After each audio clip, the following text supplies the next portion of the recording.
Hello കൂട്ടുകാരെ, Prameela Prakash YouTube ചാനലിലേക്ക് എല്ലാവർക്കും സ്വാഗതം. ഇന്ന് നമ്മളൊരു തക്കാളി ചോറാണ് തയ്യാറാക്കുന്നത്. തക്കാളി ചോറ് തയ്യാറാക്കുന്നതിന് വേണ്ടി ഒരു പാത്രം അടുപ്പത്ത് വെച്ച് അതിലേക്ക് 2 സ്പൂൺ എണ്ണ ഒഴിച്ചു കൊടുത്ത് കടുക് പൊട്ടുമ്പോൾ അതിലേക്ക് കുറച്ച് കറിവേപ്പില ചേർത്ത് കൊടുക്കുക.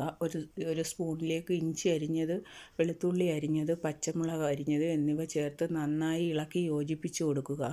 വെളുത്തുള്ളിയുടെ നിറം ഒന്ന് മാറി വരുന്നത് വരെ അത് നന്നായി ഇളക്കി കൊടുക്കണം. അതിനുശേഷം അരിഞ്ഞു വെച്ചേക്കുന്ന വലിയ ഒരു സവാള അതിലേക്ക് ചേർത്ത് കൊടുത്ത് ഇതെല്ലാം കൂടി നന്നായി ഇളക്കി കൊടുക്കണം. ഇളക്കി കൊടുത്തിട്ട് ആ സവാള ഒന്ന് മൊരിഞ്ഞു വരാനായിട്ട് ആവശ്യത്തിനുള്ള ഉപ്പും കൂടെ ചേർത്ത് നന്നായി ഇളക്കി കൊടുക്കണം.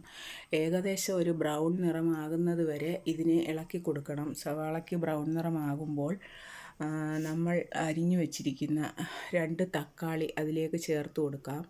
ഈ തക്കാളി ചേർത്ത് കൊടുത്ത ശേഷം ഇതെല്ലാം നന്നായി ഒന്ന് മിക്സ് ചെയ്തെടുത്തതിന് ശേഷം ഈ തക്കാളി വെന്ത് കിട്ടാനായിട്ട് ഒന്ന് വെന്ത് ചേരാനായിട്ട് നമുക്ക് ഒരു അടപ്പ് കൊണ്ട് മൂടി വേവിച്ചെടുക്കാം. കുറച്ച് നേരം അങ്ങനെ ചെയ്യുമ്പോഴത്തേക്കും തക്കാളി വെന്ത് കിട്ടും. അപ്പോൾ അത് ഒന്നും കൂടി ഇളക്കി കൊടുത്ത ശേഷം അതിലേക്ക് നമ്മൾ അരപ്പിന് വേണ്ടുന്ന പൊടികൾ ചേർത്ത് കൊടുക്കാം.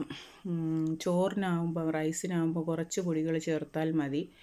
അപ്പോൾ നമുക്ക് മുളക് പൊടി ഒരു 1/4 സ്പൂൺ ചേർത്ത് കൊടുക്കാം. ചെറിയ സ്പൂണിനാകുമ്പോഴാണ് 1/4 സ്പൂൺ പറയുന്നത്. അതുപോലെ മല്ലിപ്പൊടി 1/4 സ്പൂൺ, മഞ്ഞൾപ്പൊടി 1/4 സ്പൂൺ, പിന്നീട് നമുക്ക് ഗരം മസാലയാണ് ചേർത്ത് കൊടുക്കേണ്ടത്. ഇത്രയും പൊടികൾ ചേർത്ത് കൊടുത്ത ശേഷം അത് ഒന്ന് വഴറ്റിയെടുക്കാം. കുറച്ച് വെള്ളം കൂടി ചേർത്ത് അതിനെ ഒന്ന് മൂടി വെച്ച് തിളപ്പിച്ചെടുക്കാം. അതിൻ്റെ പച്ച മണം മാറുന്നതിന് വേണ്ടിയാണ് ഇങ്ങനെ ചെയ്യുന്നത്. അങ്ങനെ അടപ്പ് വെച്ച് ഇത്തിരി നേരം മൂടി വെച്ച് തിളപ്പിച്ച് കൊടുക്കാം.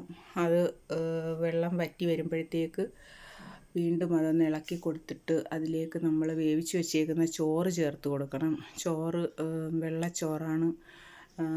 ഇത് ബസുമതി റൈസിൻ്റെ അരിയാണ് വേവിച്ച് വെച്ചിരിക്കുന്നത്. ഏത് തരം ചോറ് വേണമെങ്കിലും വെള്ള കളറിലെ ഏത് ചോറ്, റേഷൻ അരി ആയാലും മറ്റേ സാദാ ചോറ് വയ്ക്കുന്ന അരി ആയാലും അതിലൊക്കെ ഈ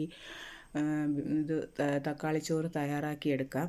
ഇനി ആ ചോറ് നന്നായിട്ട് ഇളക്കി അതിലേക്ക് ആ മസാലയെല്ലാം നന്നായി പിടിച്ച് വരണം.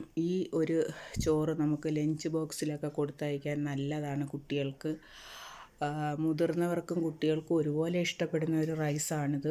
ഇതിലേക്ക് നമ്മൾ ആവശ്യത്തിനുള്ള മല്ലിയില കൂടി അരിഞ്ഞു വെച്ചത് ചേർത്ത് നന്നായി ഇളക്കി കൊടുക്കണം. അപ്പോൾ ആ മല്ലിയിലയുടെ ഒരു മണമൊക്കെ കിട്ടും.